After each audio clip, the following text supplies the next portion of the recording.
And welcome everyone back to Not Fighting. Well, you guys know. And I feel like it's a show now that we sort of like precede our own reputation. I don't know what you mean by that, but yep, I guess. I don't think it's true at all. For the last 2 episodes, we accidentally published the YouTube versions of the show as private, and so they got both set live at the same time. So sorry about that. if you're watching on YouTube, then sorry about being a little bit behind. But now you can like binge watch previous episodes. Yeah, sounds great. If you're an audio listener, well, just keep nothing special for you. You're not unique and not special in any way. Wow, that's really harsh. Yeah, I am. It's a bit harsh. Audio listeners, we think you're special too. Yeah. Speaking of special, I almost wore sunglasses for this podcast. Yeah, because this morning you woke up and you came downstairs. I was already awake, and I was like, man, like, I thought I heard you up, and it was taking you a minute. When you came downstairs, you just said, I told you my eyes were bothering me, and I was like, good. I don't know if you can tell watching the YouTube version of the show or not. It's very slight. No, you now. can't see it. It's gone down a lot. But you was looking a little Quasimodo-esque with a swollen eye this morning. Yeah, it looked like both my eyelids had like went on a bender. One of your eyes was like all puffy and fat, like impregnated on top of your eyelid, and the other one just looked like it was sagging. Yeah, yeah. But I still love you, and I think you're cute still. Yeah. Well, the good news is I didn't have a stroke, and yeah, like I went to bed last night, and I was like, my eyes are kind of itchy, and this had happened to me once a few weeks ago. I don't know if it's something in California or I'm complete mystery to me, but we'll just chalk it up to stress and allergies. Yeah. So I woke up this morning and I couldn't even open my eye. Like this one was like so like gooey boogered Craig Jones pink eye shut that I was just like, I got to take a shower before I can even go downstairs because I can't see. And so I took a shower and then, check me out. I'm not doing so bad now. I'm not touching him or his eye. We don't know it's not contagious. Yeah. Well, I'm assuming it's allergic reaction because it happened a couple weeks ago too. Yeah, that's actually, honestly, it's one of the best things that could have happened to me today is knowing that I had it a few weeks ago and it wasn't quite as bad. I knew for a fact I didn't have that like super pink eye that like Craig Jones and Nicky Rod and basically everybody at ADCC Keenan ended up getting. Yeah. And Hanger, they couldn't see for like 2 weeks. Well, if you grappled with any of the people that we just named, you definitely got it. And then if you were like a friend of Coach or those people, then you got it too. So, yeah. I remember Josh Hanger telling us about it, I think at the weigh-ins. And being like, what's this like super mega pink eye? And he's like, yeah, it's like the worst thing ever. And it's super contagious. He's like, it's really weird that they're letting these guys compete. And I just remember like going to the bathroom and seeing Craig Jones' eye just be like bloodshot and him throwing water in it real fast. And then what did I come back out and tell you? You told me to like get out of the room, like we got to leave because he had it, and it was like super contagious because everybody was just like, if you were in the same room with the person, you were gonna get it. You didn't have to grapple with him, and so yeah, like we avoided like Craig Jones the rest of the. ADCC. He was wearing sunglasses the whole time too. Yeah. Yeah, and then who was it? You were like, "Oh, so and so's in here. He already went against him." Nicky Rod. No. Oh, it wasn't. No, Ali. Ali. He had gone against Nicky Rod, and yeah. then we were like, "Get away!" Like they're all still contagious. Yeah, like when he got done, I was like shaking his hand, and then I like went back to the bathroom and like washed my hands. Yeah, a lot. But we survived, and now Tyler's just got some weird eye thing going on. Just regular pink eye or something. I don't know. I feel like maybe our dog is like the reason why. You always want to blame him for things, but he's a perfect little angel, and I don't think that he would do anything or be dirty. I just gave him a bath yesterday, so. Yeah. Well, it is what it is. I was like putting eye drops in my eyes like right before this podcast and just trying to like just like deal with it and stuff like that. But it's funny because it's like I have like a certain order that I like always want to do things. Like, doing the eye drops, I was like, I'll do it right before the podcast and this and that. And it reminds me of something that you had mentioned earlier this week, where it's like I do things in a certain order, specifically eating food. Yeah. We were I don't remember talking about this earlier, but like just like we were sitting around and we were eating food, and I will always eat like potato based things, or like basically I'll eat like whatever is the central piece of the plate last. Yeah, you always eat your vegetables and carbs before you eat your meats. Yeah, and then the thing that drives you crazy, if we order tacos, like I eat the best taco last, and you like to eat the best taco first. No, that's not true. It's the opposite. You eat your favorite one. Oh yeah. I got it. You don't even know what you do. I don't even know what I am. No, you always eat your like favorite thing first, and I save the best for last because obviously that's like I like it all, but I want like my favorite one the last thing that I eat because that makes sense. So just saying, mine is predicated on what is a terrible like philosophy, and that is there was an older kid that I thought was cool, and we were at a McDonald's, and he was like, "Oh, my buddy, whoever, I can't remember the guy's name. He's like, he always eats his fries first because one time he was eating his fries and they came out and they were like, hey, we need that burger back. They got the burger and they brought him a different one, and we were all like, oh." Yeah, always eat your fries first. But it's like, even if that story is true, it doesn't validate that lifelong philosophy that I've adopted. Yeah. Also, like, I don't want to fill up on like if I'm gonna eat, like, I have a protein, like I'm gonna eat them all together because I don't want to fill up on my vegetables and not be able to finish my protein. Yeah, that's true. I mean, my carbs, I should say. We got to keep you at your target weight. Don't fill up on carbs. Yeah, target weights are important. Yeah, which always makes me crazy whenever we're at like you kill me because you do it genuinely. You don't set me up, but like we'll be at a restaurant like when you're getting ready to compete in something, and then the waiter or waitress will be like, and what will you have? And then you'll look at me and you'll be like, I want to have this, but do you think I should? Do you think it's too many calories? And then they look at me just disgusted. Like, can I eat that? And I'm just like, no, you're not going to be on weight otherwise. She's not at her target weight. Like, no big deal. But, like, we need her slimmer. Yeah. But, that is how it goes. Yeah, I don't think you don't. I don't really care because it's just like I don't have any repercussions for it. I'm not getting dirty looks at me. No, and then I'm like, well, now I'm gonna have to tip like way more because this woman thinks I'm terrible.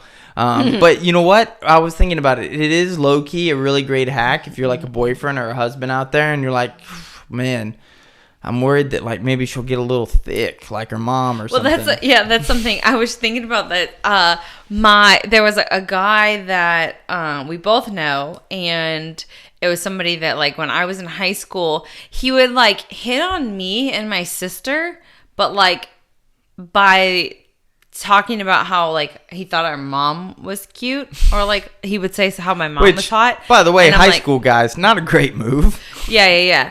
But he would always say, like, I think it was his dad told him, like, or his, like, one of his parents said, like, oh, like, if you're dating a girl or whatever, like, if you want to know what your future is, like, you gotta check out their mom. Like, I think my dad said this. That's like something. So I guess this is an old school male philosophy. It's like, look at the mom. Check out the mom. See, like, not a MILF, like, she might be like, let her go.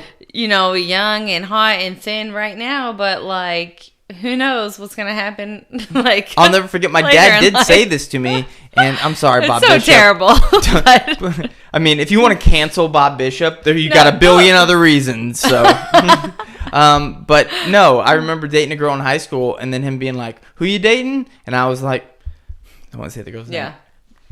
Well, just say a different name. Not Nicole. Anyways, oh, God damn it, Tyler, come on, just move on. Bleep. So anyways, not saying the girl's name now because we've cut that part. No, Dad was like, oh, well, look at her mom. She's short and frumpy. She's like, she might be too. And I just remember being like, short and frumpy. No, I like this girl. And then just like it rang in my head forever. Every time I was around her, I was just like, one to like lift her up and just be like, dense, huh? You know, a little dense. It's weird for him to like I think it's weird for things to think about in high school because it's like very rare for you to like date somebody or be attracted to somebody in high school and like that work out. But I remember in the town I grew up in, it wasn't. That's true. That is true. And the guy that I'm referencing is from your town. So oh yeah, he is. He was. Yeah. And he's massive now. He's very overweight. He's a little thicky thick. Yep. I'm going to be like, I almost said his name. And it's like, I'm going to be like, this podcast is going to be where everyone from my hometown is like, no. If I ever left this town, I'd get him. I grew up in a town where there's like if I ever 6 left people. This town, that's worse than just what you said. I know. I just like you're just like throwing stones, crappy, so much shade at your hometown. Daring him to come to my residence here in California and just like I don't know, key my car. Yeah, but no, that like he would say that to me all the time, and he would be like, your mom's hot. Like I'm gonna ask her to the prom. Like. What? She's a married woman. She's not going to prom with you. Also, it's not allowed. Like they don't allow people who aren't in high school to go to proms. Yeah, that's true. But you know what? That is a great pickup line. Yo, Is your it? mom's hot. I want to take her to prom. How is that helpful to me? It's like, oh no, I think this guy's got a He's really like weirdly head into trauma. like yeah. Like, that would make my mom a pedophile, so no. Which I feel like weird. pedophiles are having a moment. We watched this whole documentary on... Having a moment? I hope not. Well, hopefully they're getting caught. Like... It's like, it's that time. It's like, No. it's in to be a pedophile. No. Like... The... No. Everything is having a moment. Catching pedophiles. Yeah, I think we're all just Media. paying attention. I think that's where this like kind of like wokeism or whatever is like kind of stems from the fact that like we do have all these instances now of like sexism or racism or just like systemic bias towards like a class of people that have dominated for a long period of time. You just have this movement where it's like you're realizing, well, wait a minute, like that guy always seemed to get accused of raping like little girls, like. How many times did this come up? Lots of times. You know how many times normal people are accused of that? Never. So, like, maybe pay attention. Yeah. Because we were watching the documentary on, what's his face? Peter Nygard. No. The other one first. The Woody Allen. Oh, yeah, Woody Allen. That guy definitely is a pedophile. For sure. Like, there's a lot of evidence. I mean, allegedly, definitely a pedophile. I mean, married his, like teenage stepdaughter, technically, and then like was definitely assaulting a younger child at some like who knows who else, like who hasn't come out about it, but like that relationship, that was weird and that's creepy. Like that was super creepy. And one of the things one of the things that sticks sticks out to me about it, and we weren't planning on talking about this, and we can't go super deep, but is like you start to see these sort of patterns with these types of people where it's like they sort of pick that scenario and you can kind of see this pattern of like, we would have never thought it was this person because they were the person that was always around children. Where it's like, that's the move. That's what they like. Thing. Like they want to be like with children all the time because they're like creepy about it. Yeah. And so it's weird because I see that in martial arts and I'm guessing it's in every sport to some extent. Just predatory behavior where you have somebody that gets themselves. I feel like a lot of times it's like coaches. Yes, like coaches. That's what I was going to say. People in position of authority. Yeah, because I think it's you put yourself in this position where because you're the coach, you have this like position of authority where you have automatically earned parents' trust because of like who you are, and then because you're that person, like you earn the children's trust, or like they don't want to question you and those things, and so it's always like the most unassuming people, like, oh no, he was so great with kids. Well, yeah, because he was like wanted to sleep with them, and that was not cool. And this is something that you and I had mentioned in another conversation we had this week. We were just talking about like how sometimes because like, so I'm in an executive position at my company. Yeah. And so like every now and then there'll be a situation where somebody will treat me in an odd way, but you can tell it's like people have this thing about what they presume are people in positions of authority. And I think that, you know, in these cases of coaches, you have someone taking advantage of that. Yeah, I mean, it happens in the workplace just as much as in, you know, coaching scenarios. Like, we've seen it in jiu-jitsu time and time again. We've seen it in like workplace scenarios, like with like the Weinstein stuff, or like the Peter Nygard documentary, like what was it called that we just watched? Dang it. Unseemly. Yeah, which is really good, but also like super creepy. And it's like, I mean, he was impregnating like teenage girls so that he could force them to have abortions and take their stem cells. Like, this is like next level like predatory behavior. Like, there's a lot of creepy dudes, and it's like, if you're just into like little kids, that's weird. But the stuff that he was into, it's like takes it to like a level beyond that. And that's why we want to talk to you about QAnon. No, but in all seriousness, I think that when you're a leader, or I mean, especially in position to be a coach or something like that, and even if you're a martial artist or a fighter, like, I think you want to hold your coaches, you want to have coaches that you can hold in high regard. Yeah. Like, not just because of their like prowess, like in whatever their respective discipline is, but also just like, you want to have some respect of them as an individual. Yeah. I think that you automatically, you know, you have that level of respect. And I think it's very hard. It's weird when that's broken, that trust is broken. You don't want to believe that about the person, I think, in a lot of ways. And I think that's why people have gotten away with these kinds of things for so long. And then I think that's why you have this shift in the other direction now, where it's like you have all these people kind of like just coming out and like finally feeling like they can actually talk about this stuff and be heard. Like, so many women on the thing we were watching where it's just like, well, you know, he ruined my life because I tried to like get out of the situation or whatever, because he has power and money and whatever. And well, so how many women, because you are like a female like teacher, and that's not like the norm, or at least wasn't for a long time, and a lot of academies still don't have like a female that leads their women's program. How many of the women have you collected over the years that have come to you and said like, this was my experience at some point? Yeah. And it's not always like blatantly like as abusive as like, you know, physically, I guess, but there's like this other like weird kind of abuse that where they hold power over women, and I think it's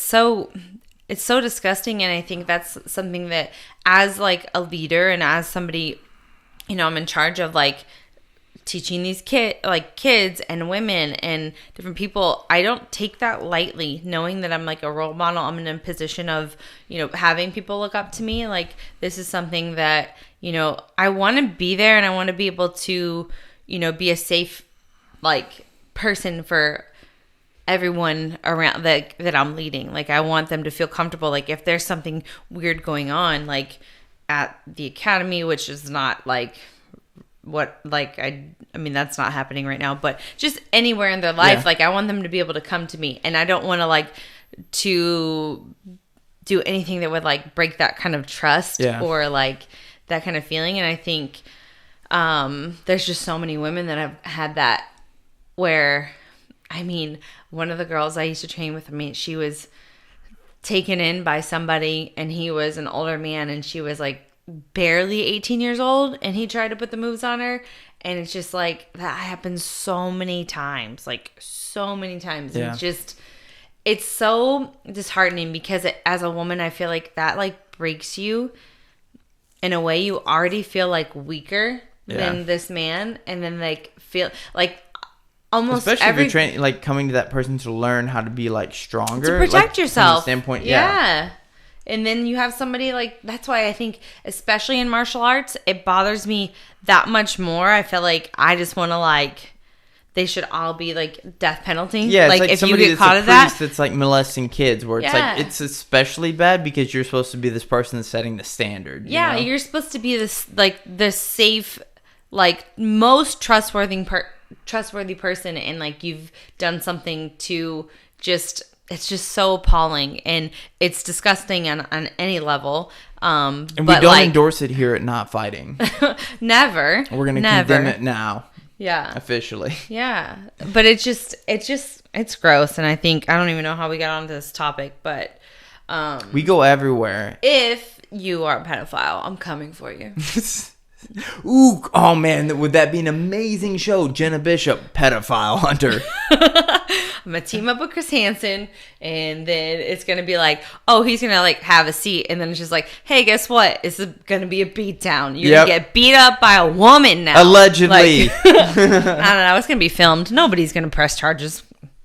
The cops aren't gonna care. It's just gonna be like a shaky night video of you like having the back and just slapping the ears of somebody, and then I'm not going to be slapping the caption underneath. There'll They'll be just no say slaps. It's going to be a full fist. They'll say allegedly Jena Bishop and then allegedly pedophile. And just bat. No, it'll be pedophile is like not alleged. Allegedly Jena Bishop's fine. Which I thought that was really interesting about when we were listening to the Chris Hansen thing, that like the group that he teamed up with to do that like To Catch a Predator show was this group called Perverted Justice, and their original thing was like they didn't really have the authorities involved, so they would just catch these people and then post their pictures on the internet. Mm-hmm.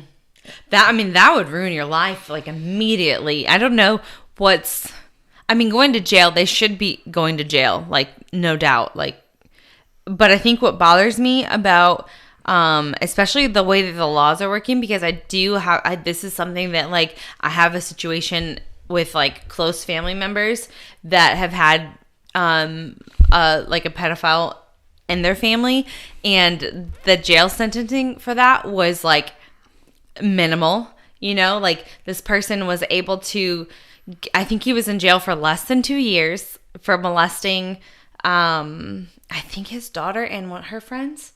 And I was really little when this all happened, but I just know he was. I blocked it all out. I know that he was a pedophile, and like I know who he is because like my family was talking about it. And she's coming for you. But what was weird about it is that he did that. He went to jail. He got out of jail, and then was able to adopt his wife's like daughter from a previous marriage or something, which I'm like, how? Like, number one, you should be on like a sex offenders list. You're not supposed to be allowed around children at all, and then you're allowed to adopt another female that you like. What?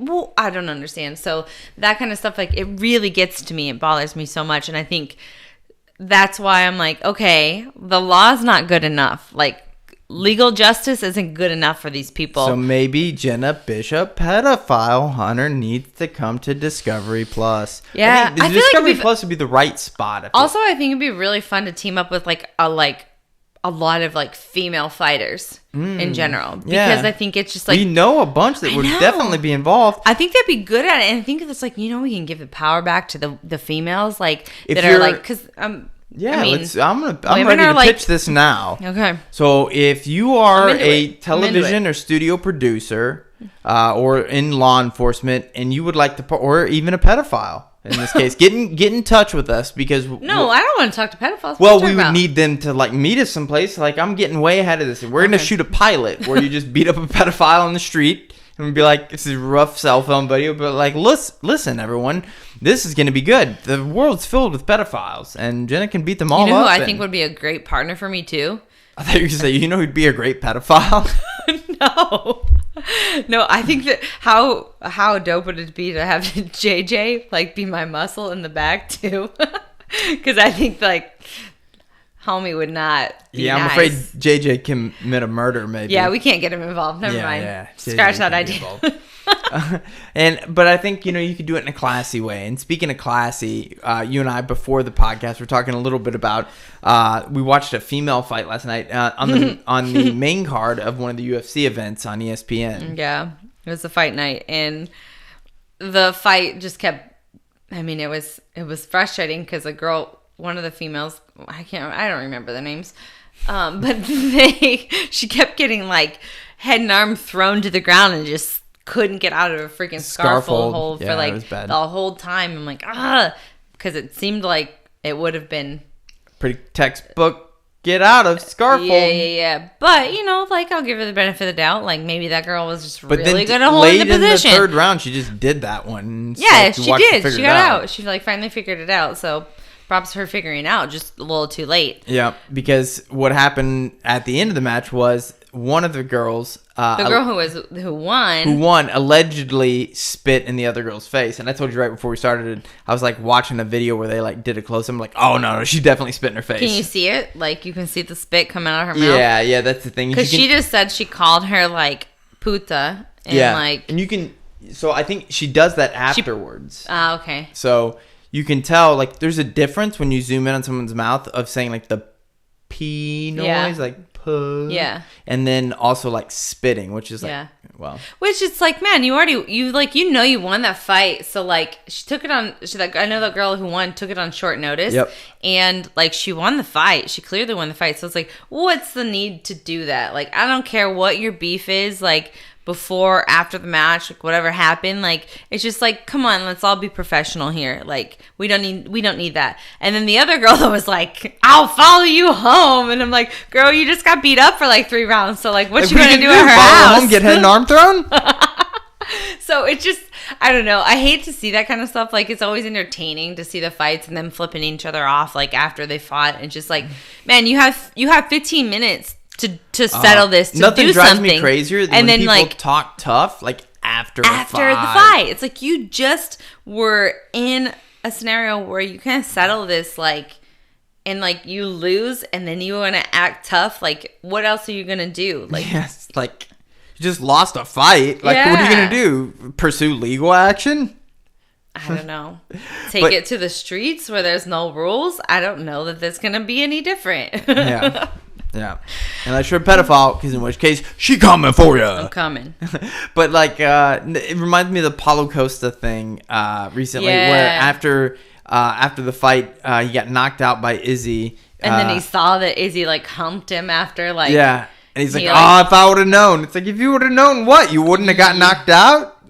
You wouldn't have got like TKO'd, and like I would have done. I would have. Like, what would have been different? I would have won the fight in this case out of pure emotion. Yeah, because this is not right. I don't know. Like, what's going to happen differently? Like, you had your chance. Yeah. So I don't understand that kind of motivation. And I also I just kind of hate it for the sport, because it's like, don't make MMA already has like had enough, I guess, trouble, like, things like where people thinking it's has barbaric. A bad image. It has like that image of that kind of thing.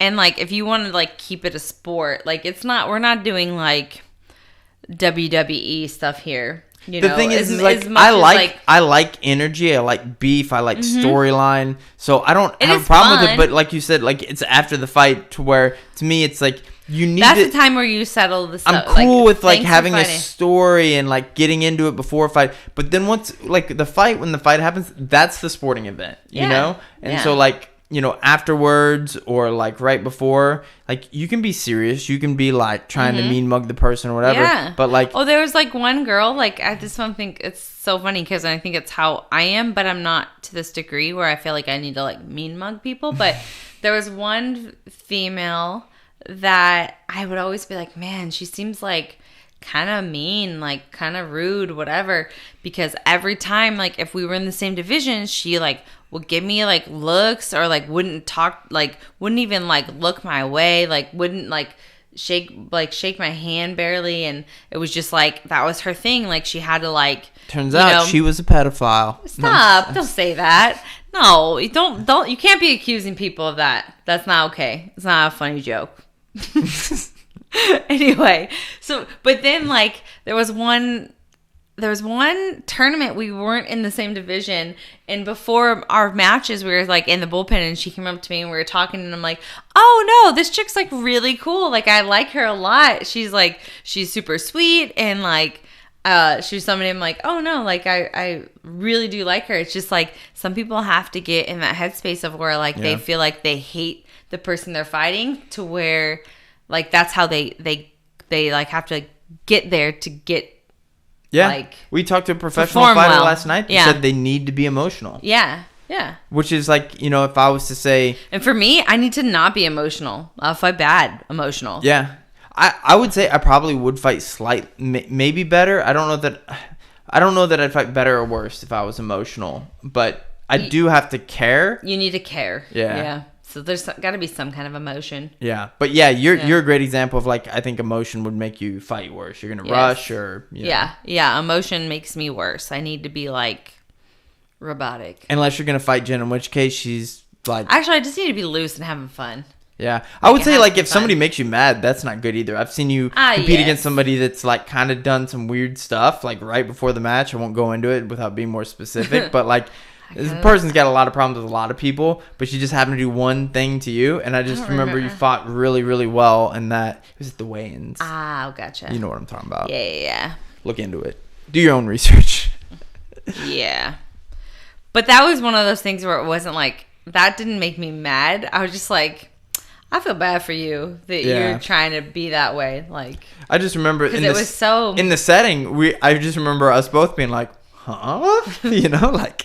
What? I like looked back at like the audience behind me, and they were like, "Their audience what? is like, what? What was that about?" Which is awesome because at that particular event, like half the audience was on your side just because they were against the other girl. Yeah, in her own hometown. Yep. Well, I mean, now we've been real specific.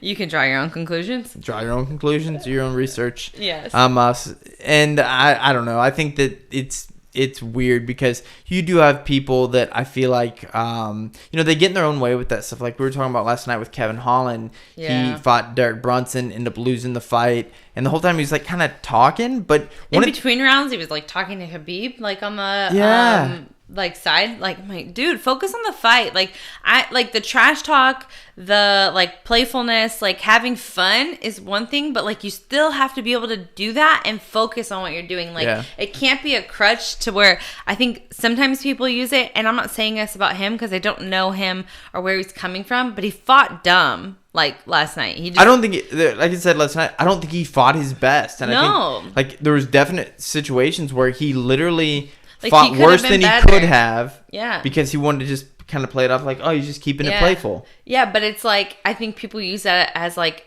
an excuse sometimes where it's like, well, if I do lose, like, it's like, you know, it's just fun. Like, I was being lighthearted and blah, blah, blah. Like, I'm not taking it too serious, whatever. But I'm like, no, bro, like, this is your job. This is your career. And, like, it's a professional sport. So, like, you need to, like, stop being a head case and, like, focus and fight. Because, like, he's somebody that he's got a lot of talent, and I think that there's like a lot of potential like for him, but that he might have gotten like his own way. The games, like like I think he kind of hurt himself with doing that kind of stuff last night, but but hopefully he learns. Yeah, and I think there's a balance there for everybody. Yeah, and what you don't want to do is just get like real uneven, sort of like how my eyes are right now. It's that one. That one's just swollen. But, yeah. So, with that being said, I'm going to go put some more eye drops in my eyes. And, I'm sorry, baby. We don't have any news. I know we keep teasing fight news, but hopefully very soon we'll have some fight news. Well, maybe this phone call that I missed. Yeah. So the phone call that we cut out earlier in the podcast, and depending on how... I don't know if I'm cutting it out. Well, we don't know. But Jena Bishop's premiere skills are getting much better. And if you see a phone call, then you know she just didn't take the risk. But, you know, if you're like, there was no phone call, I don't remember that. The magic of video. And it's why she should have her own show, Jena Bishop. Pedophile hunter. Is that what we called it? Yeah. It's also, maybe we'll pivot the podcast. It'll be a whole thing. Anyways. If we don't, you can still find us at Not Fighting, and if you have a chance to leave reviews or share it with your friends, we'd love that. So thanks everybody, and anything else? No. All right, thanks for watching another episode of Not Fighting.